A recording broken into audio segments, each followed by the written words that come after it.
nos avise.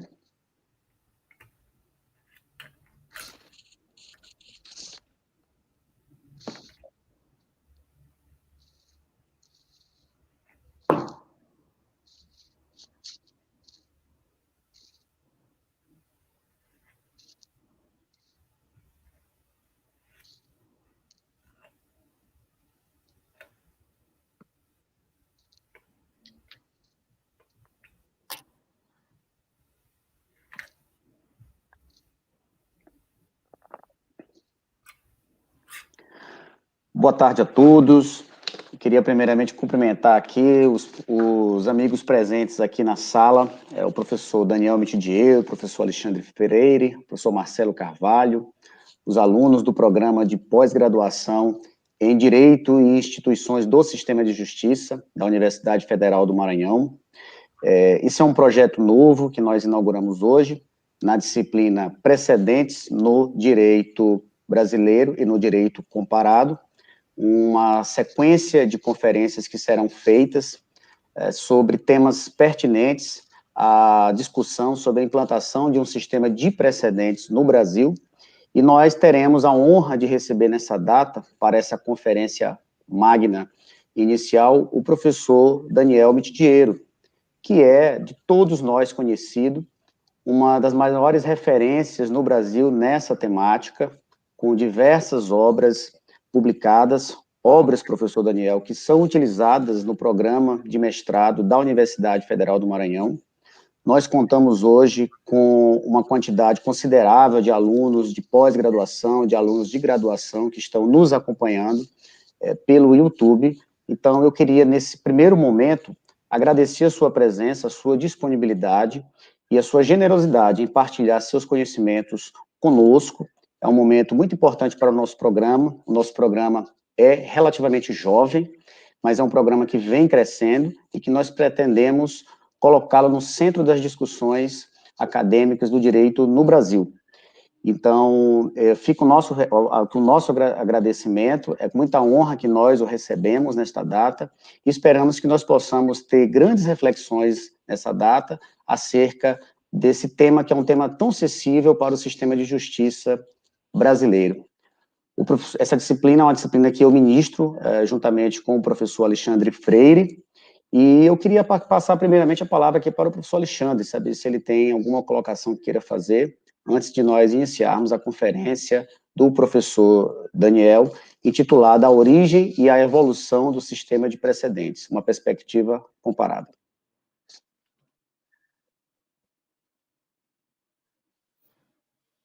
Seu microfone está desligado, Alexandre. Perdão. Eu queria agradecer, assim como o Newton, a participação do Daniel, que gentilmente se dispôs a nos brindar com essa conferência inicial, que é uma conferência magna, muito bem colocada pelo Newton. Ela marca o início de um projeto que acredito que será muito bem exitoso. Daniel, ele abre esses trabalhos de uma disciplina que terá como convidados ministros do Supremo Tribunal Federal, ministros do Superior Tribunal de Justiça, professores importantes, como o próprio professor Daniel, que está abrindo esses trabalhos, o professor Luiz Guilherme Marinoni, que também participará. Então, vejam que é um evento grande, que nada melhor do que ser inaugurado com uma palestra de um amigo querido, um professor da estatura intelectual de Daniel Mitidiero, que é pós-doutor pela Universidade de Pavia, na Itália, é professor doutor, mestre, dos programas de pós-graduação, mestrado e doutorado da Universidade Federal do Rio Grande do Sul, tem mais de 30 livros publicados, artigos publicados no Brasil e no exterior, livros publicados no Brasil e no exterior. É um autor que conseguiu um feito que é um privilégio de poucos, de muito jovem ter suas obras influenciando a jurisprudência dos tribunais superiores, influenciando o próprio legislador. Muito do que nós estudamos hoje a respeito do Código de Processo Civil, de direito posto, decorre das ideias e do gênio criativo de Daniel Mitidiero. É um autor que, como eu falei, muito jovem, conseguiu já forjar um séquito importante de estudiosos. Podemos dizer que existe uma escola de direito processual no Rio Grande do Sul, não a partir do Daniel, porque ele é fruto dessa grande escola, mas que ele desenvolve todo um conjunto teórico sofisticado a partir de uma concepção toda própria. Ou seja, ele não reproduz ideias dos seus antecessores, embora tenha aprendido muito com eles. Então, ele é um autor que tem um traço próprio, inclusive identificado em uma obra importante que vai ser publicada agora, que o ministro Dias Toffoli convidou o Daniel para ser o autor do Memórias Jurisprudenciais, em homenagem, no caso, ao ministro Teori. O Daniel fez um trabalho primoroso, e essa questão do traço próprio, inclusive, é um dos pontos do próprio prefácio do ministro Dias Toffoli, que, lendo o trabalho do ministro, do Daniel, sobre do ministro Teori, e já conhecendo as obras do Daniel, identificou que o Daniel tem um traço próprio de um doutrinador, não é? Ou seja, é um doutrinador forjado, um doutrinador pronto, e com ideias próprias. Então, é essa pessoa maravilhosa, um grande amigo querido, um intelectual de primeiríssima linha, que irá abrir os nossos trabalhos no programa de pós-graduação em instituições do sistema de justiça. Daniel, como o Newton colocou, o programa é um programa relativamente novo, mas muito promissor. Nós temos uma linhas de pesquisas consolidadas, uma série de dissertações já defendidas. O programa, ele deve se candidatar em breve ao doutorado. Então, a ideia, de fato, é que ele se projete entre os programas que estão em estágio de crescimento. E o Newton e eu temos uma pretensão de fazermos da nossa linha de pesquisa também uma referência, porque nós optamos em fazer um estudo tanto de precedentes, muito influenciado pelos seus trabalhos, e também um estudo específico a respeito de julgamentos repetitivos a partir da experiência do gerenciamento processual, tanto na perspectiva das nossas atividades profissionais. Newton é um juiz federal, atuou como juiz auxiliar na presidência na vice-presidência do Tribunal Regional Federal da Primeira Região, justamente na parte de gerenciamento, no juízo de admissibilidade dos recursos excepcionais. Hoje está em auxílio à corregedoria desse Tribunal Regional Federal da Primeira Região, e, como vocês sabem, a minha atuação hoje é uma atuação voltada para os julgamentos repetitivos no âmbito do Supremo. Então, é uma perspectiva de aliar uma análise teórica com uma vivência institucional, mas temos um marco que nós seguimos, que decorre muito da sua produção intelectual. Por isso, você é o nosso convidado especial para abrir os nossos trabalhos. Muito obrigado. A palavra é sua. Bom, muito obrigado. Olha, eu fico emocionado com essa recepção. Vou chamar agora professor Alexandre, mas meu querido amigo Alexandre, um amigo lá de longuíssima data, eu realmente me sinto distinguido. Eu quero saudar o professor Newton Ramos, é uma alegria, professor, também poder conviver contigo. Me permita esse tratamento mais informal, mais afetivo. O Alexandre já fazia várias referências e eu mesmo já conheci o seu trabalho e quero também deixar aqui registrada a minha admiração. Eu quero cumprimentar todos os professores do programa da Federal do Maranhão, na pessoa do professor Marcelo, que também nos acompanhava aqui, todos os alunos e alunas dessa instituição, que também nos acompanham pelo YouTube, outras instituições de ensino do Maranhão.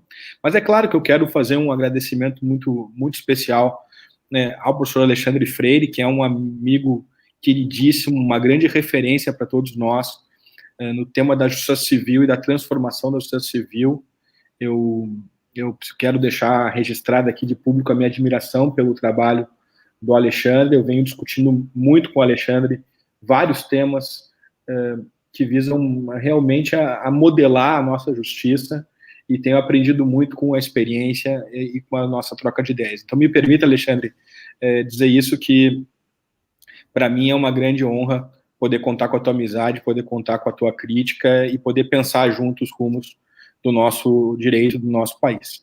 E participar do programa da Federal do Maranhão, assim, iniciando essa conferência com vocês dois, Newton e Alexandre, é motivo de uma alegria muito particular, e eu vou declinar aqui também o porquê.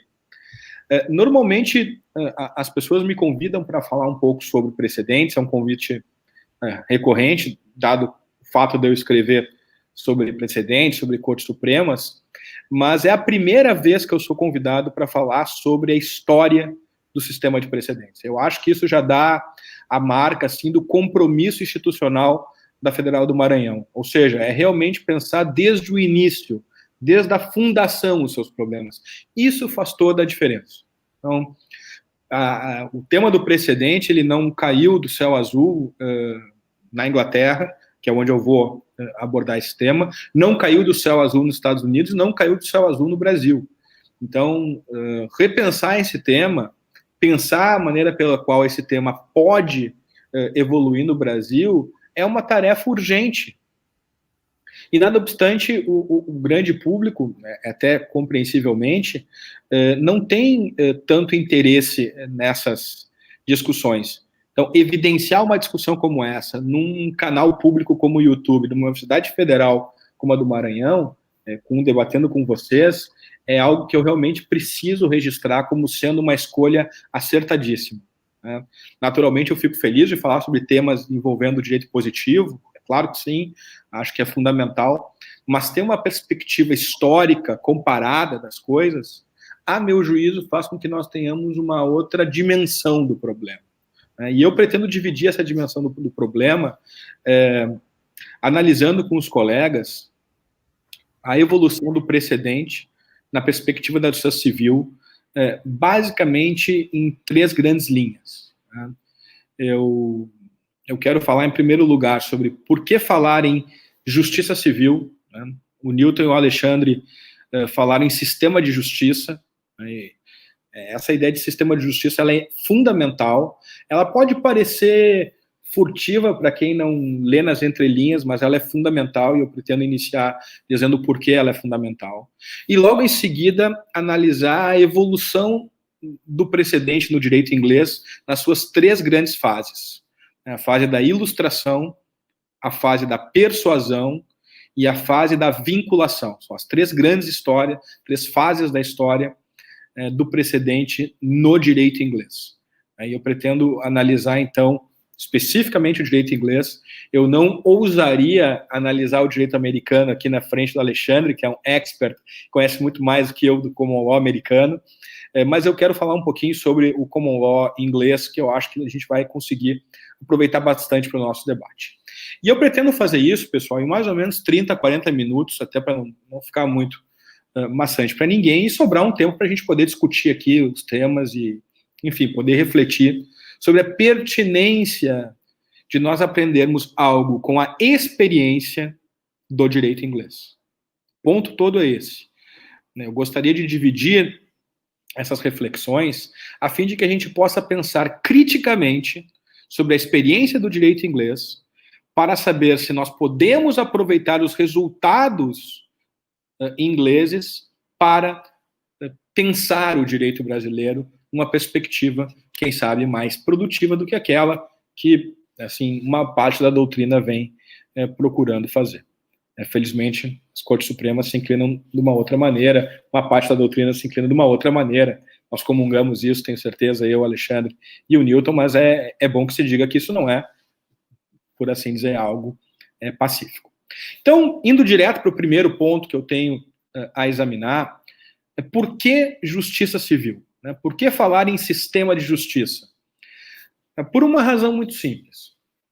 De um modo geral, nós processualistas, nós que gostamos de processo, costumamos trabalhar o processo numa perspectiva de procedimento. Claro, procedimento vinculado a direitos fundamentais, vinculado à cultura, mas ainda assim a gente costuma ver o processo civil a partir do exame do Código do Processo Civil. Vamos colocar dessa maneira. A partir do exame de normas processuais. É uma visão naturalmente importante, é uma visão que naturalmente tem seus méritos, mas me parece mais apropriado que a gente integre esta visão do processo enquanto normas processuais numa perspectiva mais ampla. E que perspectiva mais ampla é essa? É a da justiça civil.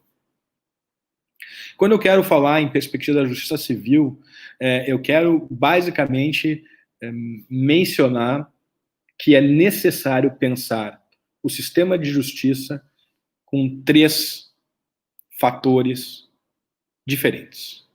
O primeiro deles é que é preciso pensar o sistema de justiça numa perspectiva institucional.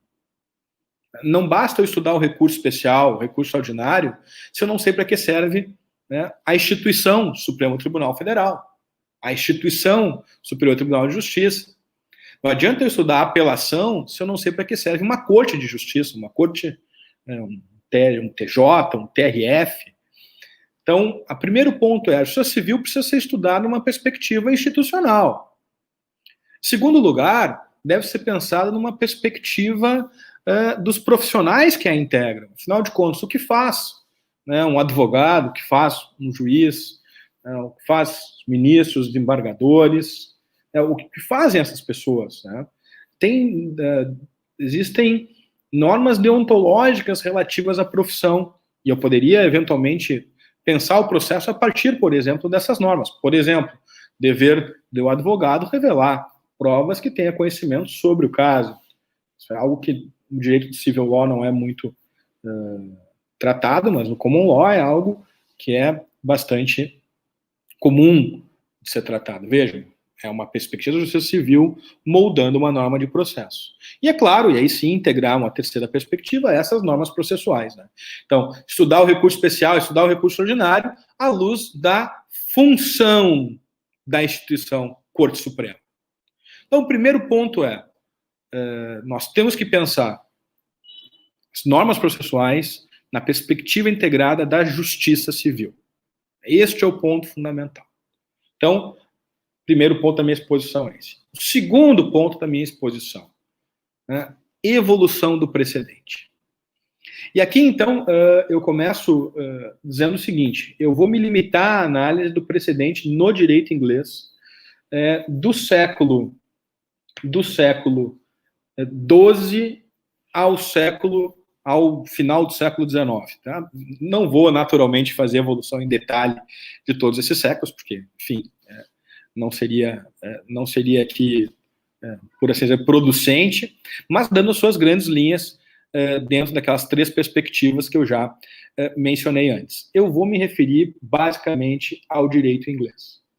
E ao me referir ao direito inglês, a primeira questão que tem que ficar clara é que, independentemente da função que o precedente ocupou no direito inglês, para ilustrar o direito, primeira função, para persuadir a respeito de uma solução jurídica, segunda função, e para obrigar a adoção de uma solução jurídica, terceira função, e até hoje função dominante, é absolutamente certo que o precedente no direito inglês era um problema e continua sendo um problema que nós podemos chamar de geral ou transsetorial.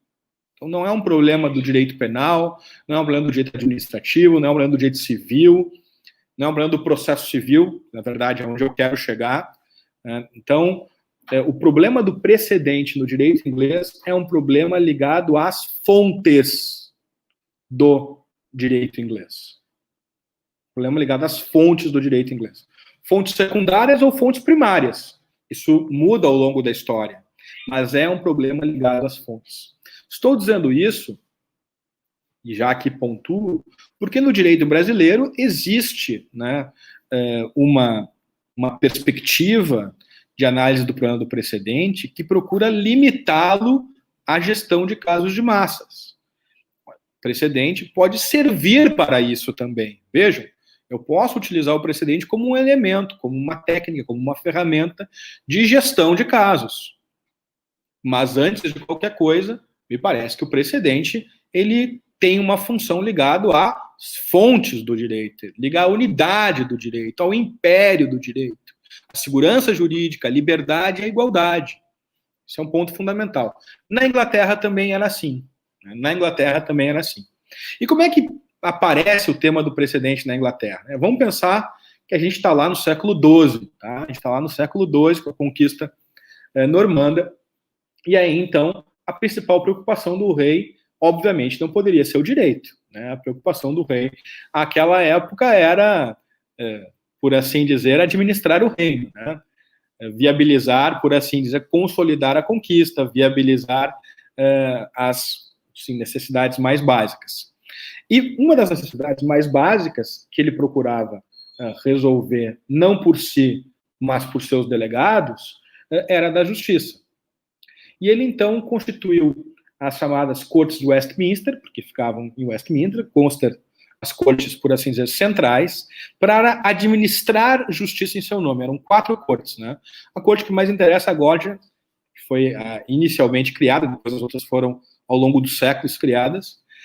As a que interessa agora foi a corte de Common Law, ou corte de Common Pleas, né? Dos pleas do Common Law. Então, cortes do Common Pleas. E essa corte começava a administrar justiça em nome do rei.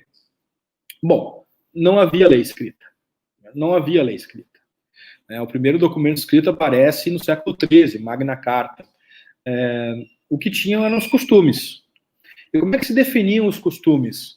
Os costumes se diziam que eram, assim, o uso do antigo homem inglês. O uso anterior ao tempo da memória do antigo homem inglês. Vejam, costume anterior ao tempo da memória do antigo homem inglês que os juízes conheciam em função do fato de julgarem casos e julgarem os casos de acordo com as suas respectivas experiências. Vejam, era uma noção um pouco, por assim dizer, mística do direito, né? O direito era o common law, e o common law era o costume anterior ao tempo da memória que só quem tinha acesso eram os juízes. Muito bem.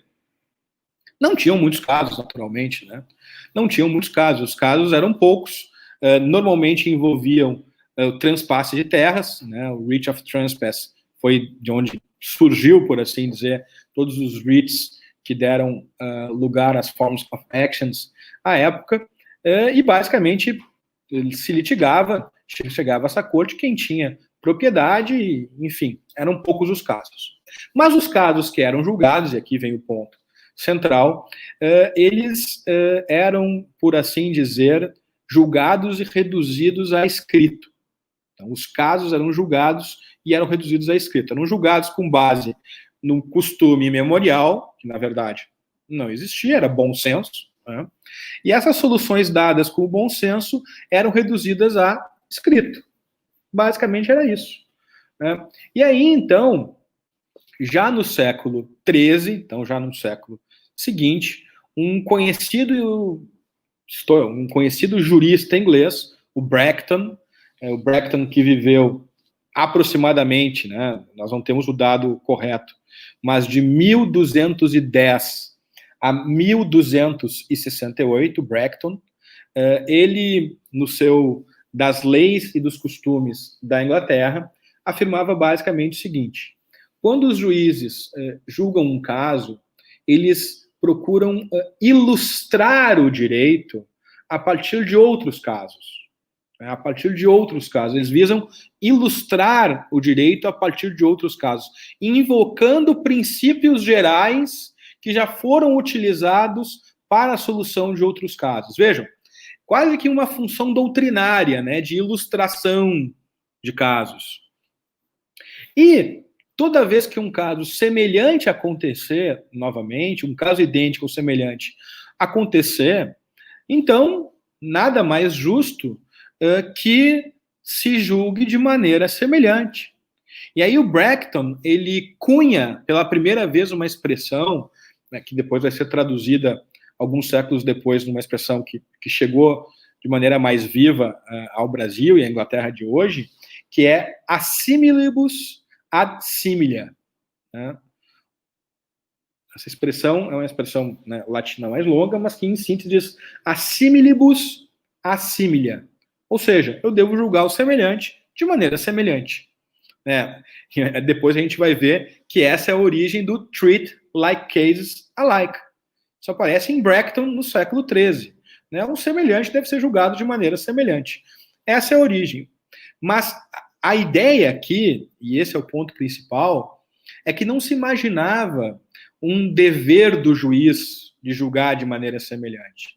É porque havia um princípio de direito que foi captado, por assim dizer, pelos juízes e foi reduzido a escrito, num report. Basicamente foi isso. Era essa a ideia síntese. E assim os anos passaram. Não havia contestação. A justiça civil na Inglaterra era administrada em nome do rei. O rei estava muito tranquilo. Os assuntos do direito não eram assuntos dele. Estava tudo certo. Os assuntos do direito eram assuntos dos juízes, que falavam em nome do rei. E aí, então, se chegava adiante. Até que se chega ao início do século XVII. Se chega a 1600. Né? No início do século XVII,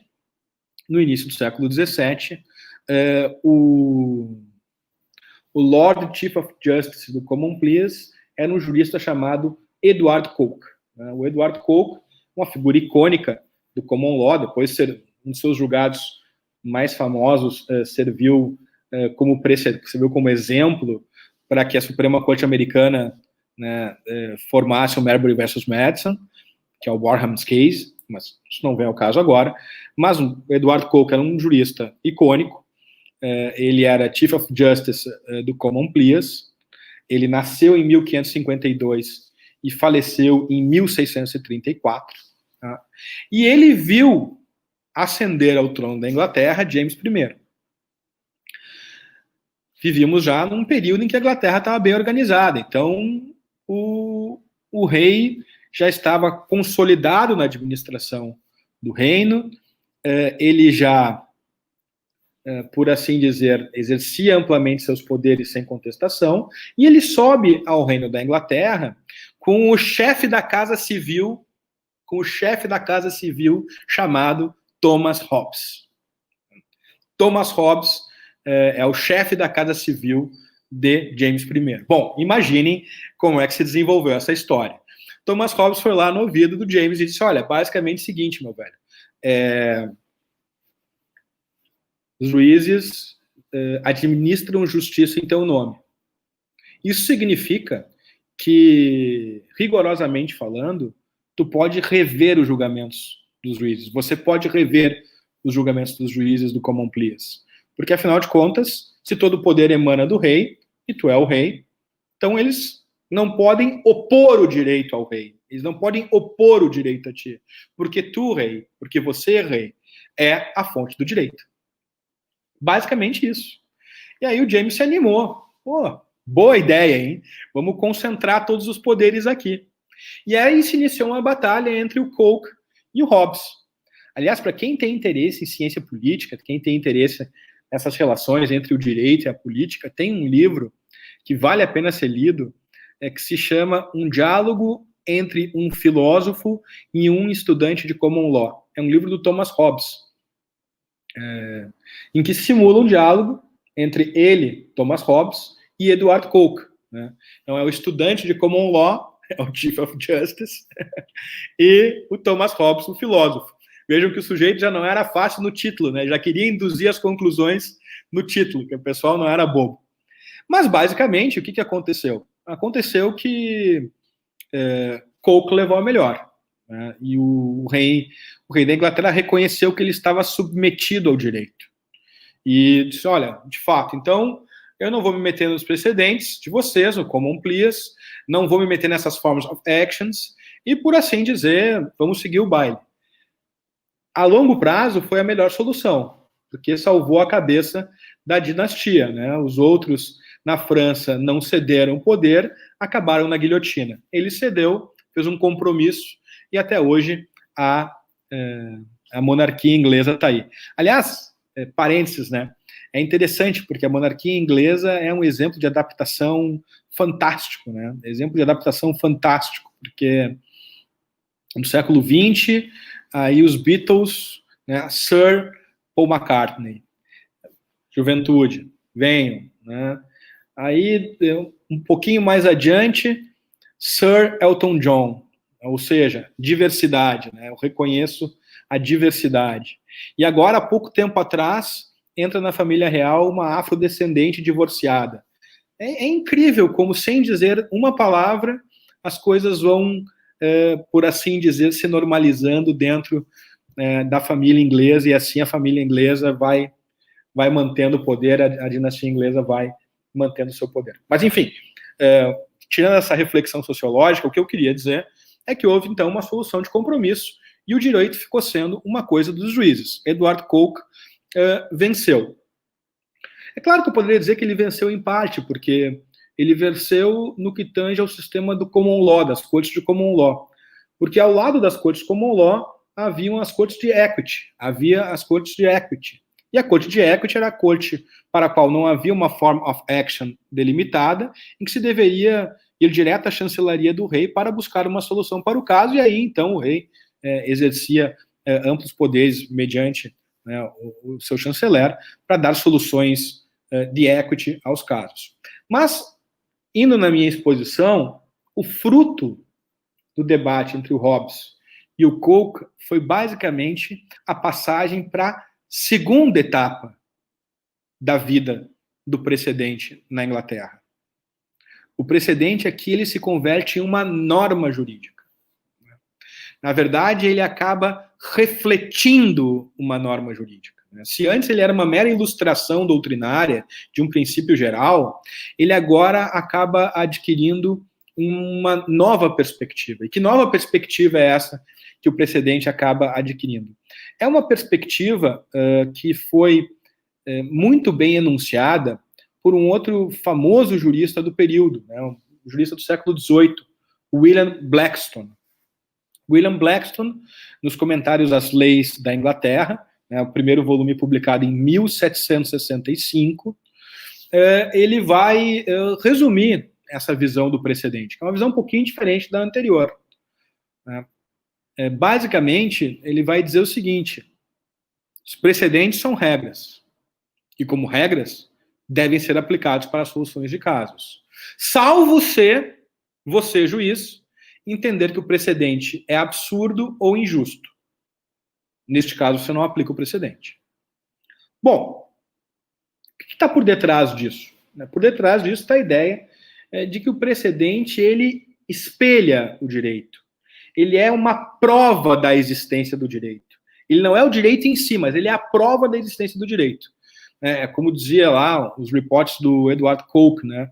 Tem uma frase clássica de 1628 que ele vai dizer: olha, esses meus livros aqui trazem os casos em que eu consigo... trazem casos que constituem a melhor prova da existência do direito, the best proof, né? The best evidence a respeito da existência do direito. O Blackstone ele parte dessa lógica. Então, o precedente, ele, por assim dizer, tem uma força persuasiva. O juiz, para não aplicar o precedente nessa ótica, ele deve justificar por que o precedente é absurdo ou injusto. É claro que os ingleses naturalmente aplicavam o precedente, por uma razão muito simples, porque estava estabelecido, né? Stare decisis et quieta non movere. Ou seja, está decidido, e o que está quieto não se altere. Treat like case alike. Se o caso é idêntico, se o caso é semelhante, eu vou tratá-lo de maneira semelhante, similia ad similia. Assim, para quem conhece um pouco da história da Inglaterra, sabe que o respeito ao passado é que forja basicamente essa ideia de precedente e faz com que essa ideia de precedente persuasivo consiga durar por bastante tempo, como durou.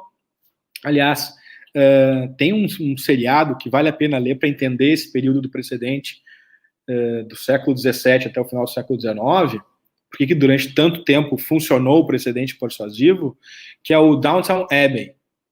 Downton Abbey é um seriado que vale a pena ver para entender assim o que é assim o respeito à tradição, né? Porque a gente consegue entender assim como é que pensam em inglês daquele período no que tange ao respeito ao precedente. Mas o fato é que o tempo vem, né, e as coisas começam a se alterar. E aí, então, Blackstone era professor em Oxford e ele teve um aluno que começou a questionar precisamente essa ideia básica de que o precedente poderia ser afastado quando fosse absurdo ou injusto. E o nome desse aluno é Jeremy Bentham. O Jeremy Bentham costumava dizer o seguinte: olha, qual é a garantia que eu tenho de que o precedente não vai ser afastado? Eu que compro uma propriedade hoje, né, confiando no precedente X, qual é a garantia que eu tenho de que esse precedente não será afastado por absurdo ou injusto no futuro, se essa propriedade for contestada? Essa é a pergunta básica do Bentham. E o Blackstone respondia da seguinte maneira: isto não vai acontecer porque os juízes ingleses jamais se afastariam do precedente. É uma resposta sociológica, não é uma resposta normativa, percebam os colegas. Mas o Bentham disse, não, mas o direito não trata um problema sociológico, o direito tem que dar conta de um problema normativo. Eu tenho que ter, por assim dizer, um enforcement, eu tenho que ter uma garantia de que o direito ele vai se efetivar se eu precisar dele. Porque se for assim, se depender do juiz poder superar o precedente porque ele não concorda com o conteúdo do precedente, então, na verdade, o direito não é direito, o direito é um conselho. E o precedente não é um precedente, é um exemplo. Que eu sigo ou não sigo.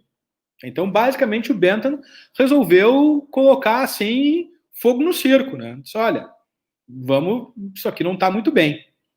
E aí, ao longo de todo o século XIX, né, o Bentham começou essas críticas no final do século XVIII, ao longo de todo o século XIX se discutiu se, de fato, o sistema do precedente era o melhor sistema. A sugestão do Bentham, inclusive, não era a dos precedentes vinculantes, a sugestão do Bentham era uma sugestão ligada à codificação do direito inglês. Né? Mas o fato é que os ingleses, né, não buscariam essa solução por uma inclinação cultural natural, pelo menos não naquele período, e aconteceu da House of Lords começou a debater o tema, né, seriamente, no sentido que se de fato uma corte que está submetida a outra, né, poderia ou não poderia se destacar do precedente. E se a própria corte que formou o precedente poderia ou não poderia se destacar do precedente. Na Inglaterra, já no início do século XIX, havia um problema. Né? Que problema que havia? A organização judiciária não era muito clara. Então, a gente não sabia bem qual era a corte que estava em cima de qual corte, né? Qual era o desenho da organização judiciária inglesa, não era muito claro. Não eram muito claras as normas de competência.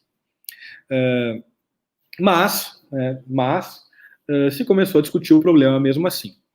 Como é que os ingleses resolveram isso no século XIX? De duas maneiras. Uma primeira, legislativa. Né? Fizeram um act para reorganizar as cortes. Esses são, na verdade, são vários acts, vai de 1873 a 1875, em que procura, por assim dizer, instituir um desenho, né, hierárquico de cortes, colocando a House of Lords lá no vértice da organização judiciária. Então, primeiro, um passo importante, o legislador fez a sua parte, é bom que se diga. Né? E outra, a própria House of Lords começou a discutir alguns casos em que ela se coloca, bom, afinal de contas, segurança jurídica é para valer ou não é para valer? E nós temos basicamente 5 casos que marcam essas discussões. Né? É o caso Valley, julgado em 1837. Depois nós temos o caso Bright, julgado em 1852. O caso Windsor, julgado em 1860. O caso Beamish, julgado em 1861. E, finalmente, nós temos lá o caso London Trailways, julgado em 1898. O caso London Trailways, julgado em 1898.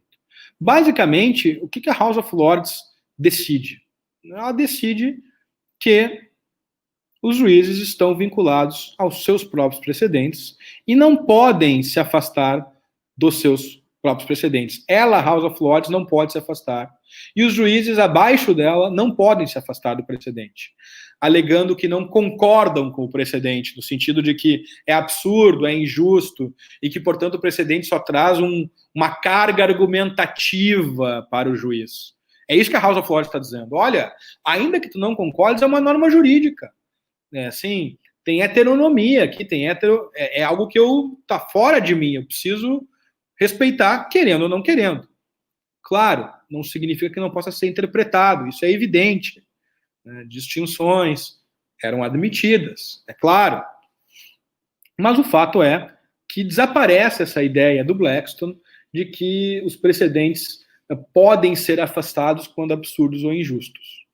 Isso é muito importante porque existem ainda autores do Brasil hoje que imaginam que o papel do precedente, quando 927 diz juízes e tribunais observarão, isso significa que eles podem interpretar, chegar à conclusão que o caso é idêntico ou semelhante e deixar de aplicar, porque é absurdo, porque é injusto, porque não concordam. Não, calma.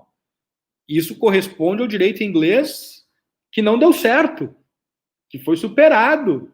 É bom que se diga isso. E foi superado por uma razão simples, a ausência de segurança jurídica. Esse é o ponto fundamental. E aí, vejam, a partir de 1898, o precedente na Inglaterra passa a ser vinculante. Significa dizer, deve ser aplicado obrigatoriamente.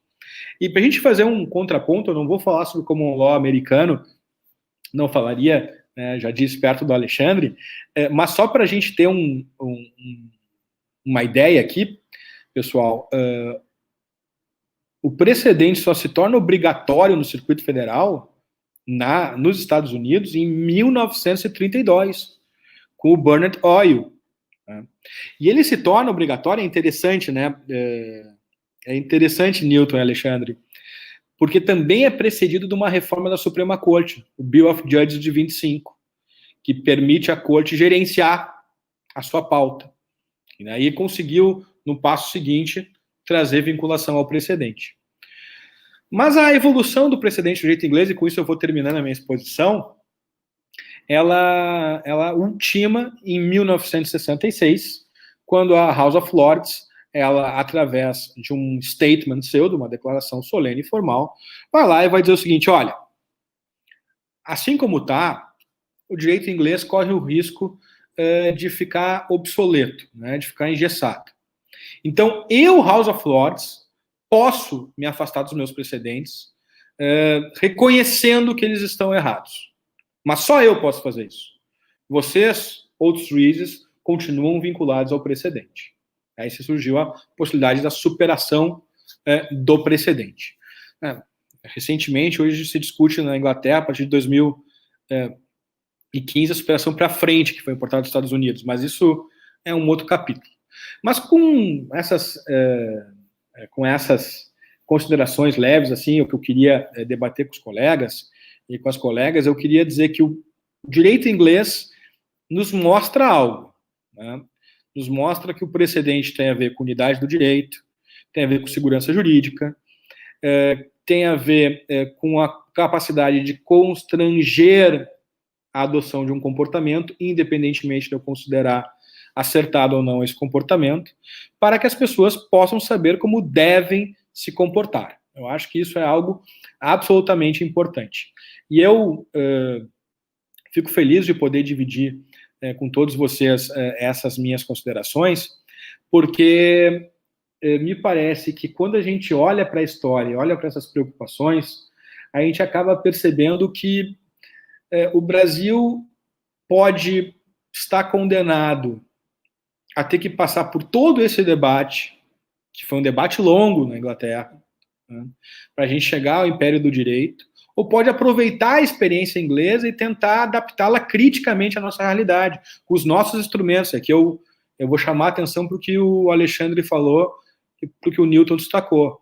Né, com ênfase nos recursos repetitivos, é uma ferramenta brasileira. Vamos tentar resolvê-la e gerenciá-la para o nosso para a promoção do Império do Direito entre nós. Não significa que o precedente se limite a isso, mas também tem esta faceta importante. E eu acho que num país continental como o nosso, eu acho que é muito importante a gente ter atenção a tudo isso. E eu queria terminar esse primeiro bloco, essa primeira parte da minha exposição, dizendo o seguinte, eu acho que um dos pôr do sóis mais bonitos do Brasil é o de Porto Alegre, tá? Mas eu fui a São Luís e quero te dizer que eu fiquei, assim, extremamente tentado a voltar para cá e dizer, assim, bem baixinho, amor, fala para Vitória, eu acho que o São Luís é mais bonito que o nosso. Então, quero mandar aqui meu afeto e meu carinho aí para a Ilha do Amor. Agradecer muitíssimo a vocês pelo convite. Dizer que eu também sou partidário da internet. Eu tinha um super preconceito em ficar falando em vídeo, mas o fato de poder ver vocês, né? São Paulo, Brasília, eu aqui, os amigos do Maranhão, faz com que a gente tenha que saudar, pelo menos isso, como uma excelente oportunidade para a gente levar com a gente. Muito obrigado, pessoal, pela atenção. Obrigado, professor Daniel, foi muito bom, muito excelente sua exposição, como de costume, né? Na verdade, para nós não é uma surpresa a quantidade de informações que você traz para a gente, e eu vou me valer do privilégio da condição de professor do programa para trazer uma primeira reflexão, fazer uma pergunta. Quando se começou a se pensar do ponto de vista formal, na implantação de um sistema de precedentes no Brasil, um debate que era muito comum nós estamos importando fórmulas, né, de outras realidades culturais, mas me parece que a discussão sobre o direito jurisprudencial, sobre a formação de um sistema de precedentes, ela antecede todo esse debate sobre a sua implantação nos países da civil law por uma ordem normativa formal. Na verdade, o caso do Brasil, especialmente pós-Constituição de 88, que é uma Constituição, como todos nós sabemos, extremamente compromissória, ela fortaleceu o fenômeno do pós-positivismo, da ascensão de princípios.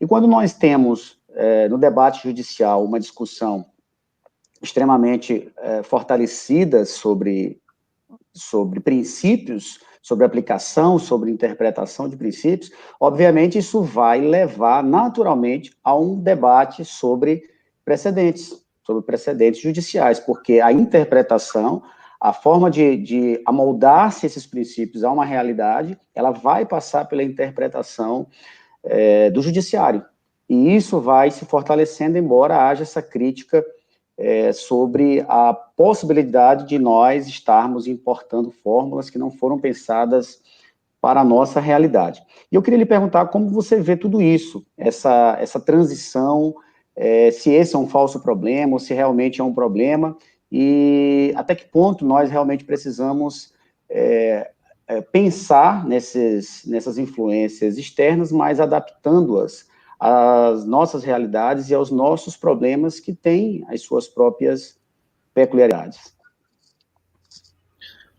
Bom, muito obrigado, Nilton, excelente reflexão. Parece até que a gente combinou, né? Porque foi exatamente onde eu parei. Mas, assim, vamos lá, né? Eu acho que a gente precisa ter presente exatamente qual é o problema que a gente está analisando. E a gente está analisando um problema transordenamental. O problema que a gente está analisando aqui é o da relação que se estabelece entre, vamos colocar assim, o juiz e a lei, para simplificar um pouco os termos, tá? Quem interpreta e quem escreve a lei. Vamos colocar dessa maneira, tá? E quando a gente percebe isso, a gente percebe que esse problema é um problema que não é da civil law ou do common law. É um problema que transpassa civil law e common law. Em todos os países, a gente interpreta a lei, a gente interpreta a Constituição, interpreta precedentes. Então, o problema é exatamente o problema da interpretação, né? E aí, sim, aqui a gente tem uma confluência no século XX, e que se acentua no século XXI, a respeito do que significa interpretar.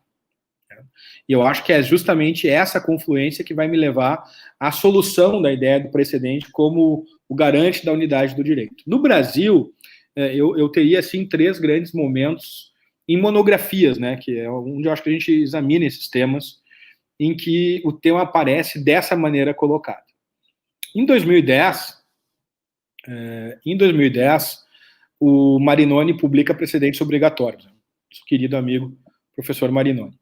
E o Marinoni vai fundamentar o Precedentes Obrigatórios, dentre outras questões, no fato de que o juiz no Brasil tem controle difuso, exerce o controle difuso, então há o judicial review, assim como há, né, nos Estados Unidos, e nós temos cláusulas gerais, né, normas abertas, e isso dá um poder significativo aos juízes e faz com que eu tenha que, afinal de contas, garantir segurança e igualdade, né, por meio do precedente. Essa é a conclusão do Marinoni. Em 2013, eu publico o meu Cortes Supremas e digo, olha, o problema aqui está no controle difuso, o problema aqui está nas cláusulas abertas, nos termos indeterminados, mas, na verdade, o problema diz respeito a todo e qualquer texto normativo, porque todo texto é suscetível de interpretação. Se interpretar é descrever sentido aos textos, então todo direito é pervasivamente tomado pela necessidade de adscrição de sentido. E em 2015, o Hermes Zanetti Júnior, no seu Valor Vinculante dos Precedentes, também vai seguir essa mesma linha e vai desenvolver a teoria do precedente por essa perspectiva. Eu retomo em 2016 no meu Precedentes. Portanto, é uma linha de fundamentação do sistema de precedentes que não passa pelo Código de Processo Civil. O Código de Processo Civil traz as ferramentas para potencializar isso. Mas a fundamentação, como tu bem disseste, é anterior, né? Ela está lá no significado do que é uma norma. Então, quando eu vejo esse debate de que precedente, ele não é da nossa cultura, eu primeiro acho que é um debate, assim, com todo respeito, provinciano, né? Eu acho que a gente tem que ser um pouco mais cosmopolita. A gente tem que ver quais são as boas soluções do mundo e trazer as boas soluções para os problemas comuns, né? Se eu tenho um problema que é resolvido de interpretação da lei, de interpretação da Constituição, da maneira X, Y e Z num país e é bem resolvido, vamos pensar se a gente tem esse problema aqui e se a gente pode resolver bem esse problema com aquelas ferramentas. Então, sim, me parece que isso fica claro, tá? Eu poderia desenvolver mais isso, mas, no mínimo, tem um ponto de inflexão no final do século XX, com a publicação de 2 livros que marcaram época, né? Que, em 91, chamado Interpreting Statutes, e em 97, chamado Interpreting Precedents, né? São os 2 livros do autodenominado Bielefeld-Kreis, né? O pessoal brincava que Bielefeld-Kreis foi fazer uma contraposição ao Círculo de Viena, né, do início do século XX. Então, o Círculo de Bielefeld, o Bob Summers, Neil McCormick, ainda no primeiro volume, o Jerzy Wróblewski era vivo, no segundo já não era, o Tarufo, esse pessoal que estudava interpretação da lei ou do precedente. Então, vejam que a ótica está na interpretação. É um grupo de filósofos de tudo que é lugar do mundo estudando interpretação, para chegar à conclusão que, ao fim e ao cabo, o problema aqui está na interpretação. Então, eu estou convicto, né, absolutamente convicto, de que a vinculação ao precedente não decorre do Código de Processo Civil. O Código de Processo Civil traz instrumentos para potencializar isso, mas não é de lá que decorre, é do Estado Constitucional, da Constituição, da interpretação do direito no Estado Constitucional, e dessa necessidade de promover segurança, liberdade e igualdade. Eu acho que isso que é fundamental. Acho que a gente está de acordo. Eu acho que, enfim, eu respeito naturalmente a posição dos colegas, mas, na minha avaliação, o precedente não é um tema do processo civil, é um tema que se aplica indistintamente a todos os ramos do direito brasileiro, né, e radica, né, lá no coração do Estado de Direito, que é para a promoção da segurança, liberdade e igualdade.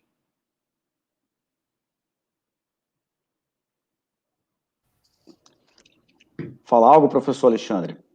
Quer falar algo? Primeiro, as observações que o professor fez foram maravilhosas.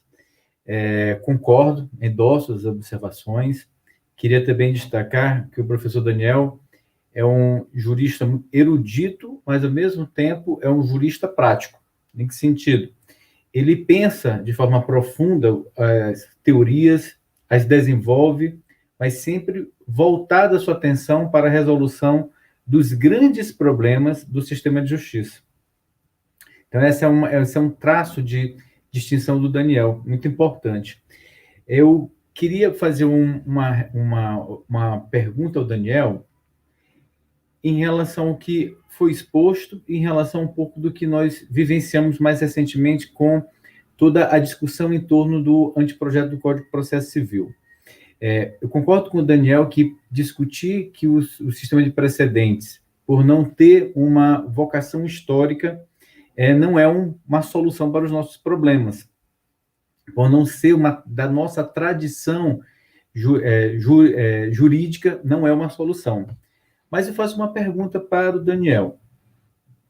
A ausência de um patrimônio histórico a respeito de uma cultura de precedentes no Brasil por exemplo, as razões pelas quais nós observamos, mesmo diante de um código que oferece as ferramentas necessárias para operacionalizar a ideia de precedentes, nós observarmos tantas dispersões jurisprudenciais nas duas cortes responsáveis pelo desenvolvimento e formação de precedentes no Brasil, tanto o Supremo quanto o Superior Tribunal de Justiça, isso para ficar nesses dois tribunais.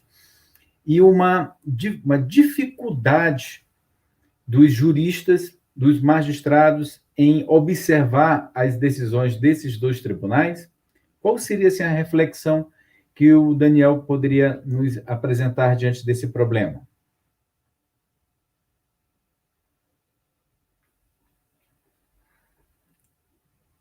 Muito obrigado, Alexandre, também, excelente questão de quem também vive o dia a dia da prática, que é a nossa mestre, né? Costumo dizer que o jurista que só trabalha com teoria, não dá. Só trabalha com a prática também não dá. Tem que unir as duas coisas para que a gente tenha condições de enfim, ir adiante aí na solução dos problemas. Eu acho duas coisas. Eu acho que, sim, a inexistência de uma cultura de trabalhar com casos é algo que impacta negativamente, né, a operacionalidade do nosso sistema, que eu acho, sinceramente, Alexandre, que a gente vai resolver, né, porque o tema do precedente é um dos temas que mais se fala, né. A gente começa a trabalhar com o direito como estagiário, ou em qualquer posição, a gente começa a perceber que os casos importam para a solução de outros casos. Então, a gente começa a perceber que eu preciso amadurecer uma metodologia para a solução de casos. Então, eu sou um sujeito otimista, né? Otimista esclarecido, que também é um sujeito que sabe que vai demorar um pouquinho, né? Mas eu sou um sujeito otimista e acho que a gente vai, com debates, com atenção a casos, a gente vai conseguir entronizar a cultura de precedente entre nós. Tá? Primeiro ponto. Agora, existe uma segunda questão, que é uma questão mais difícil, talvez, Alexandre. Eu sei que tu vive isso muito aí no Supremo, e a gente trabalhando aí em casos vive isso aí no Supremo e vive em outros lugares,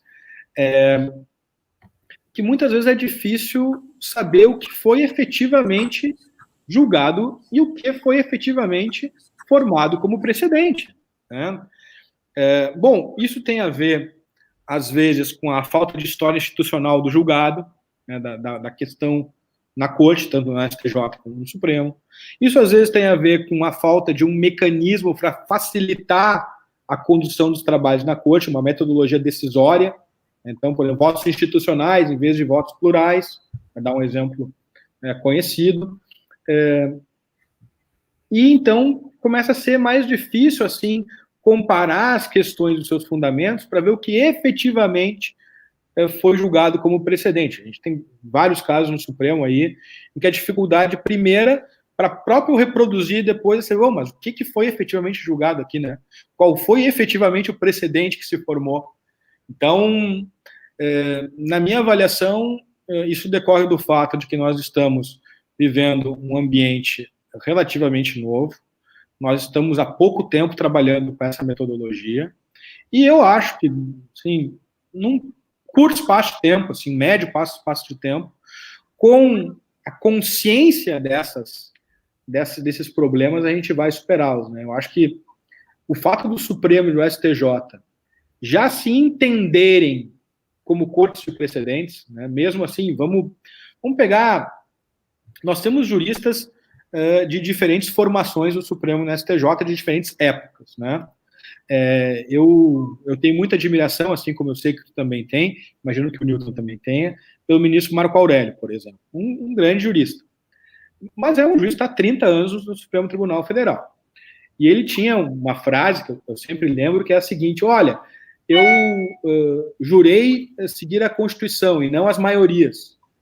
Veja que isso me coloca e me remete para uma cultura jurídica, né? Uma cultura sólida do direito brasileiro, uma sólida cultura europeia. E agora, recentemente, para minha surpresa, aliás, grata surpresa, peguei um voto do ministro Marco Aurélio dizendo: não, olha, não é a maneira como eu vejo o problema, estou vencido, não estou convencido, mas julgo de acordo com o precedente. Por quê? Porque os tempos mudaram. Porque a gente vai... o Supremo vem cada vez mais entendendo que ele é uma corte de precedentes, né? E com um impacto na sua metodologia. O STJ, para usar também um exemplo da mídia que a gente pode ver, vem se colocando dessa maneira. 2 semanas atrás, o STJ, sexta turma, cobrando publicamente o Tribunal de Justiça de São Paulo, que não observa o precedente. A meu juízo, diga-se de passagem, fazendo muito bem, diga-se de passagem. Porque é necessário que, em sendo interpretado o precedente e ele sendo cabível, que ele seja aplicado. Então, acho que, não por acaso, é a turma do Schietti, que é um outro ministro que também está imbuído dentro dessa nossa linha de cortes supremas, de precedentes, enfim, de procurar promover maior estabilidade do sistema jurídico. Eu acho que nós estamos avançando. É natural que nós tenhamos certos percalços ao longo do caminho, mas a gente está avançando. Newton.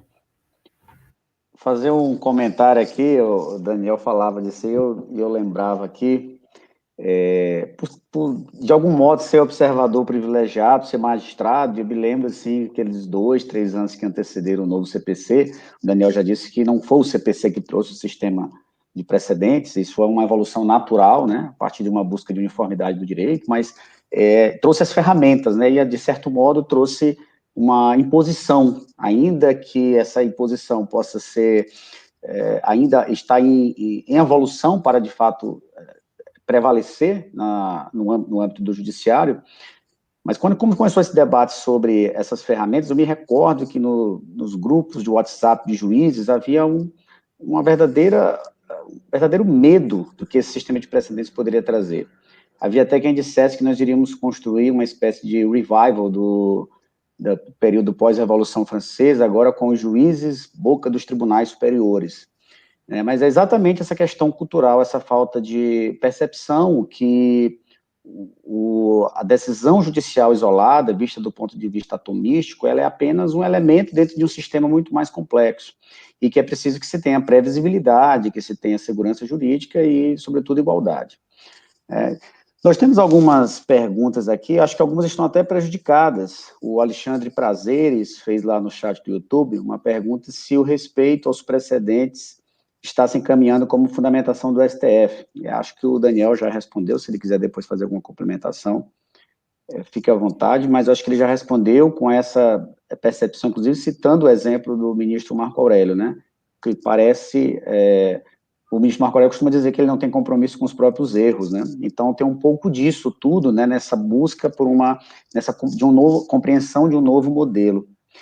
O André Nogueira perguntou aqui, acho que essa pergunta também foi respondida, sobre a extensão do sistema de precedentes do CPC para outros ramos do processo, né? Processo penal, processo eleitoral e trabalhista. Mas talvez o Daniel possa falar alguma coisa, ele já falou que a discussão do sistema de precedentes não é uma discussão de ordem processual, é uma discussão de sistema normativo, é uma discussão bem mais ampla, mas talvez essa pergunta, eu vou tentar aqui aproveitar a pergunta do André, para trazer para o Daniel a seguinte discussão. Tudo bem, o sistema de precedentes é mais amplo, mas as ferramentas, do ponto de vista formal, que foram instituídas pelo CPC, elas poderiam ser estendidas, aplicadas em outros ramos do direito brasileiro?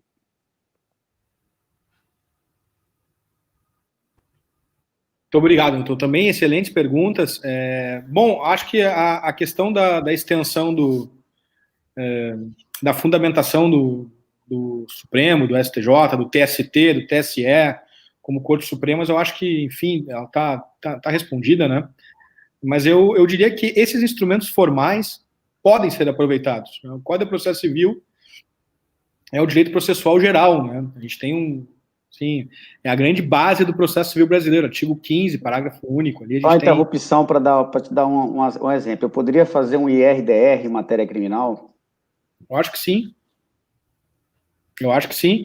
E eu acho inclusive, que dá para fazer atos concertados em matéria criminal se eu tenho uma questão comum a ser julgada de direito, ou uma prova comum envolvendo o mesmo fato. Acho que não dá nenhum problema.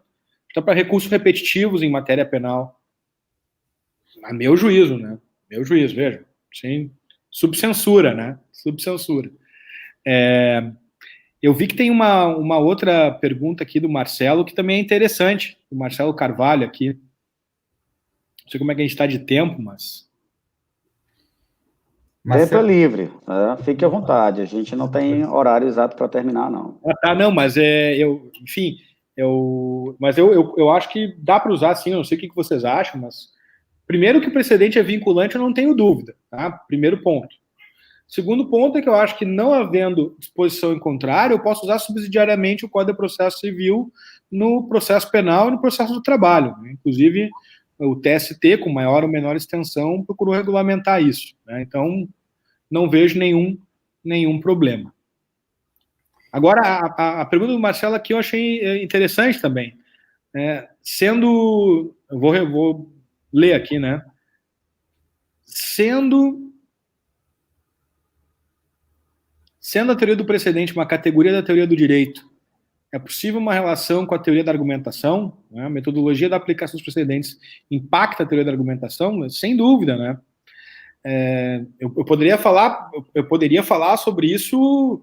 A gente poderia começar um outro bate-papo aqui, né? A gente poderia falar mais meia hora sobre isso, mas basicamente sim, porque quando eu parto do pressuposto que eu preciso interpretar textos dando razões, e essas razões são razões jurídicas, né? E que em uma decisão eu tenho várias questões jurídicas que devem ser decididas à luz de razões, e eu tenho normas de preferência que regulam preferências entre argumentos, então não há dúvida que o precedente ele acaba aparecendo aqui como elemento, como norma, né, que visa incidir, e eventualmente como norma que determina a preferência de um argumento em torno de outro. Então, aliás, a teoria do precedente é uma teoria que evoluiu a partir desde lá das teorias standards do Wroblewski, que eu acabei de citar, que é a teoria standard da interpretação, né, serviu depois para outros autores desenvolverem, né, o professor Tarufo, parte do Wroblewski, depois Alexi, parte do Wroblewski, McCormick, parte do Wroblewski. Então, todos eles acabam desenvolvendo seu pensamento a partir daí, né? Acho que sim, há uma compatibilidade bastante clara. Eu queria fazer uma pergunta para o professor Daniel.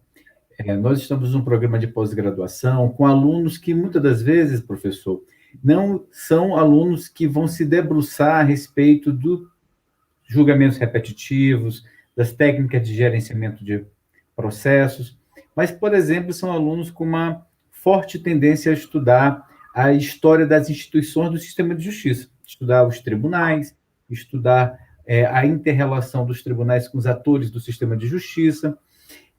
Então, a pergunta, em regra, por exemplo, a partir de uma perspectiva comparada. Então, qual seria, já que, por exemplo, a nossa exposição, a conferência magna foi sobre a origem e evolução do sistema de precedentes, perspectiva comparada.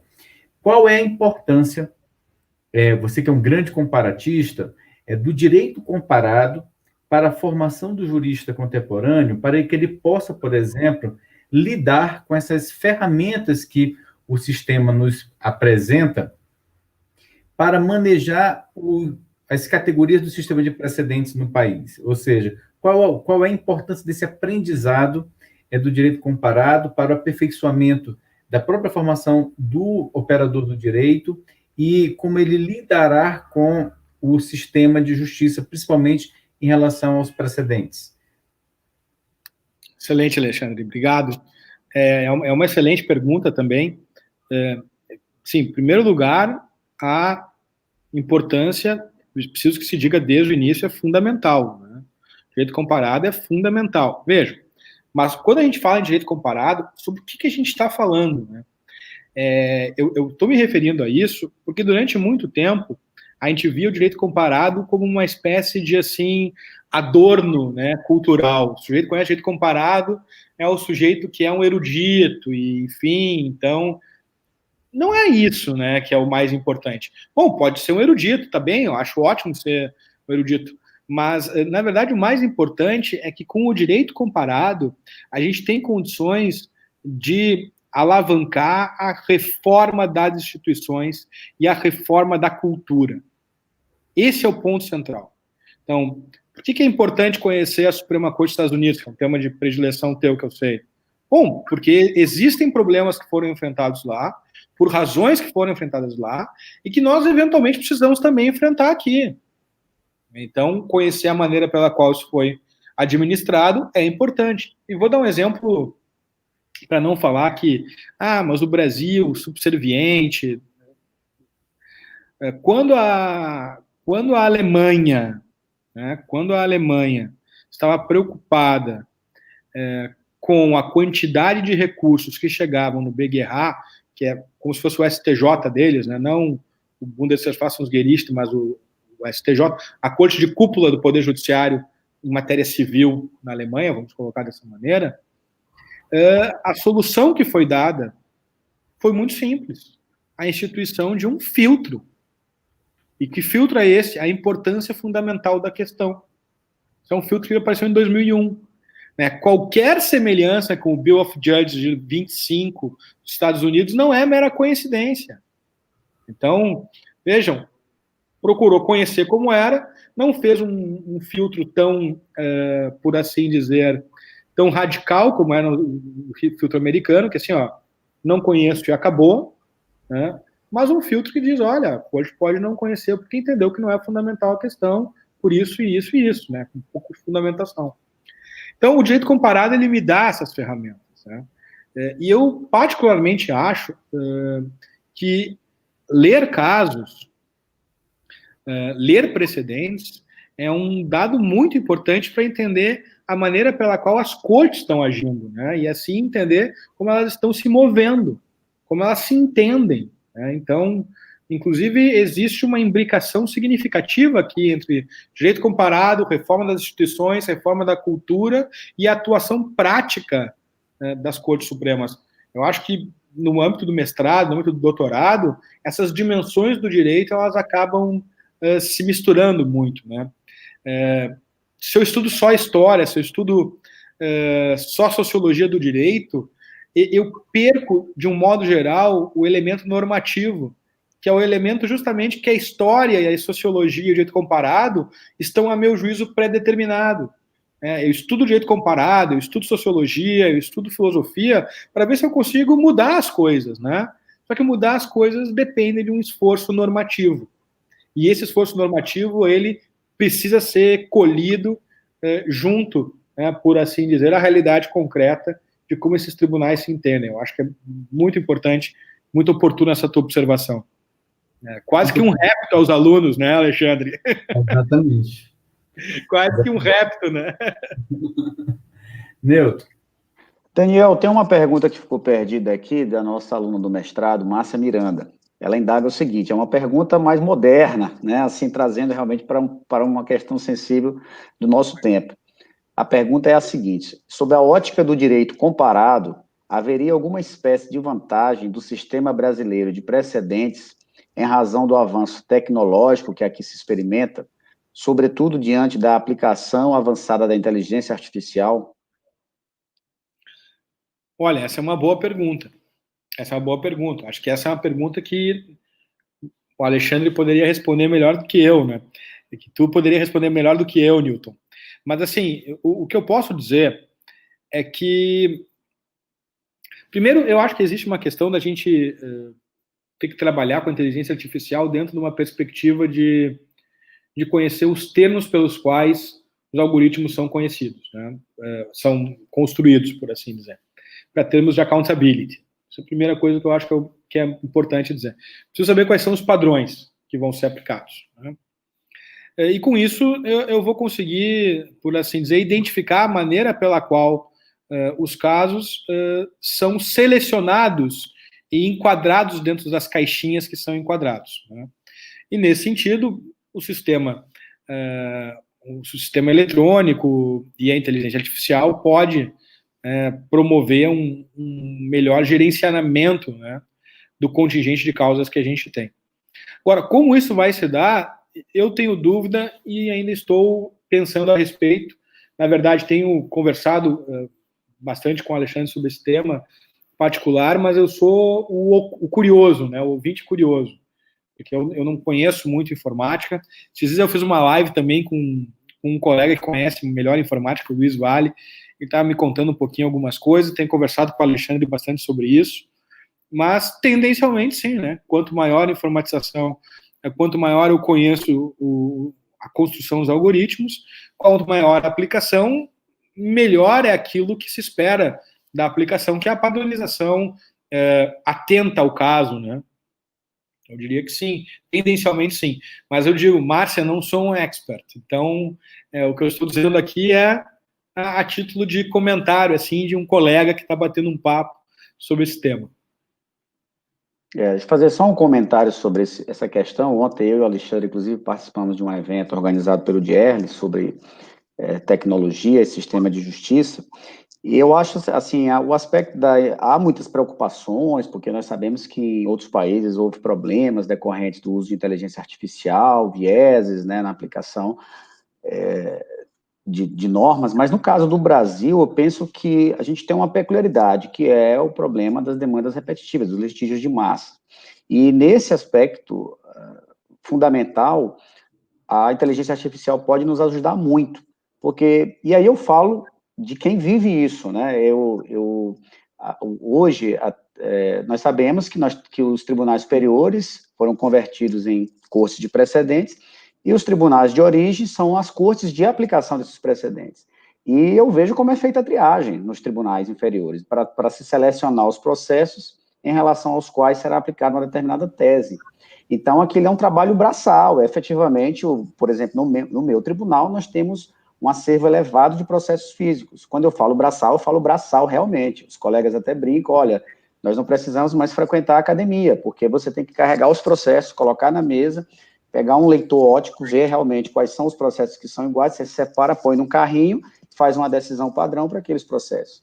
Então, eu até falava ontem que é um desperdício de mão de obra qualificada, né, nós usarmos juízes auxiliares, servidores com uma certa experiência no campo do direito para fazer esse trabalho. E, então, a inteligência artificial provavelmente vai nos permitir que esse quadro de pessoal possa ser utilizado realmente para uma atividade de percepção de uma distinção de casos e análise mais artesanal, realmente, dos casos que justificam essa atuação. Bom, nós temos uma pergunta aqui do Matheus, mas eu acho que essa pergunta também já foi respondida, ela já está no contexto das respostas que o Daniel fez, que em comparação aos demais sistemas de justiça fundados na Civil Law, como o senhor avalia a implementação e desenvolvimento de uma cultura de precedentes no nosso sistema? Eu não sei se o Daniel tem mais algo a acrescentar em relação a isso, mas ele, de algum modo, já respondeu a essa pergunta. É isso, Newton. Na verdade, eu acho que a gente está evoluindo, cresce nas culturas de common law, o que a gente chama de statutoryfication do common law, né, que é a ideia de que cada vez mais eu tenho regulação por lei escrita, cresce na cultura dos países de civil law, né, que normalmente, às vezes, é chamado até com um xiste de commonlização, no sentido de que maior prestígio a precedentes e a jurisprudência, mas eu avalio de uma maneira positiva a maneira pela qual o Brasil vem respondendo a isso. Eu acho que quando a gente não consegue explicar para uma pessoa comum, né, seja, uma pessoa que não tem treinamento jurídico, vamos colocar dessa maneira, que não conhece direito, como o direito funciona, ou seja, como é que duas pessoas com casos idênticos ou semelhantes têm soluções diferentes, quando a gente não consegue explicar isso para alguém, provavelmente é porque nós estamos errados e a teoria está errada, e não é a pessoa comum que está errada por não conseguir compreender isso, né? Então, eu acho que a percepção nossa do dia a dia, que é uma percepção difundida, por assim dizer, no direito brasileiro atual, vem, por assim dizer, dando sim, sinais alvissareiros, né, de que a gente vai conseguir mudar a cultura do nosso país e a gente vai ter mais racionalidade na administração da justiça civil. Perfeito, Daniel. Aí já caminhando aí para o encerramento, né, eu queria, primeiramente, aqui em nome do programa de pós-graduação em Direito e Instituições do Sistema de Justiça da Universidade Federal do Maranhão, agradecer a sua disponibilidade, sua participação, foi muito enriquecedor para todos nós. Queria agradecer também ao professor Roberto Veloso, que é o coordenador do nosso programa de pós-graduação e que tem dado todo o incentivo e apoio a atividades acadêmicas como esta que nós estamos realizando e inaugurando nesta data. Agradecer ao pessoal do NUPEC, aí do Núcleo de Pesquisa, em especial ao Felipe, por todo o suporte técnico, auxílio aí na realização dessas atividades. E eu passo a palavra aí ao Alexandre para as suas considerações finais. Também queria agradecer muito ao Daniel pela disponibilidade de poder participar. Nós sabemos que o Daniel tem uma agenda bastante comprometida com seus compromissos acadêmicos, seus compromissos como parecerista, consultor, advogado, dos mais requisitados que nós temos no Brasil, mas gentilmente participou desse, podemos dizer, projeto experimental que está sendo iniciado na Universidade Federal do Maranhão, com uma conferência magna, que nós pudemos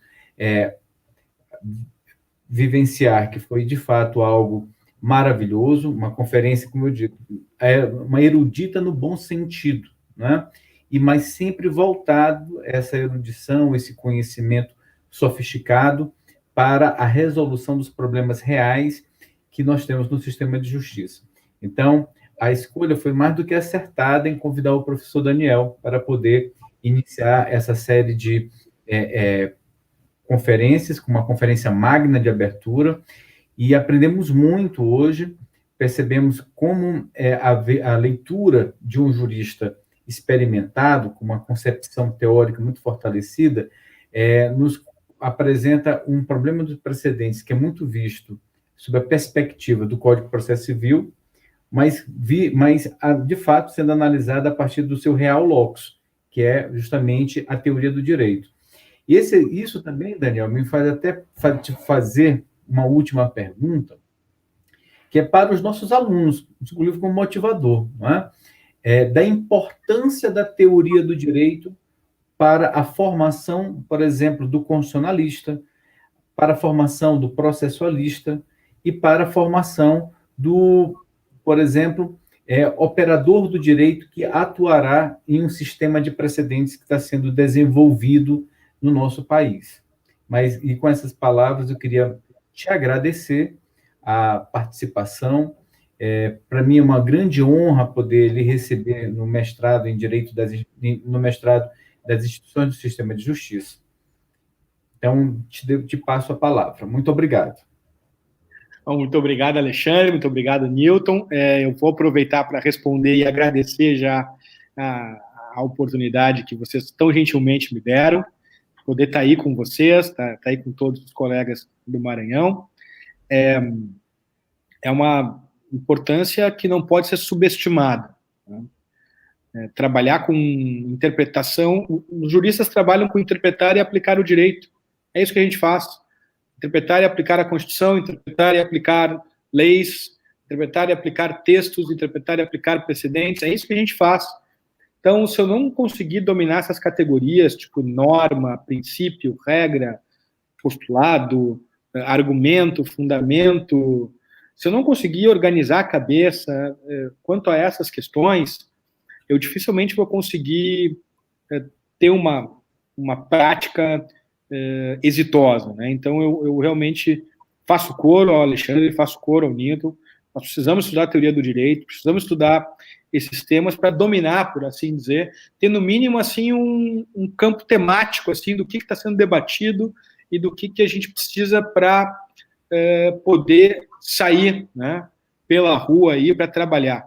Tem que ter uma caixinha de ferramentas, né? E nessa caixinha de ferramentas tem que estar lá essas noções. Então, eu quero também destacar e reforçar a necessidade de nós termos essa formação.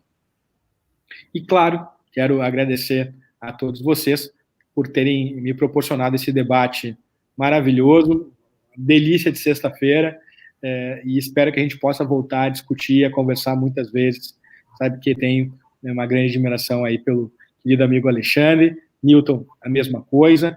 Quero dizer que espero que no futuro a gente consiga se encontrar também pessoalmente e não só virtualmente. Muito obrigado pela carinho e pela atenção de todo mundo. Um grande abraço, querido. Muito obrigado. Com certeza, com certeza. A vacina está chegando.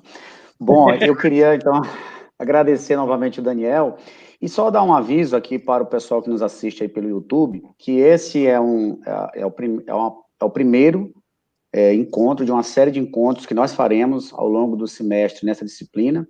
Nós iremos avisar aí através das redes sociais, dos grupos de WhatsApp, pedimos a participação de todos. Nós temos uma lista de conferencistas, todos aí no nível do professor Daniel, e esperamos que possamos contar com a participação de vocês ao longo do semestre, porque esse será um debate extremamente enriquecedor.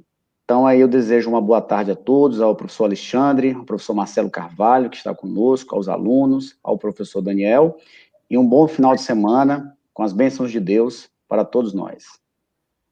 Um abraço. Tchau, tchau. Um abraço, tchau, tchau.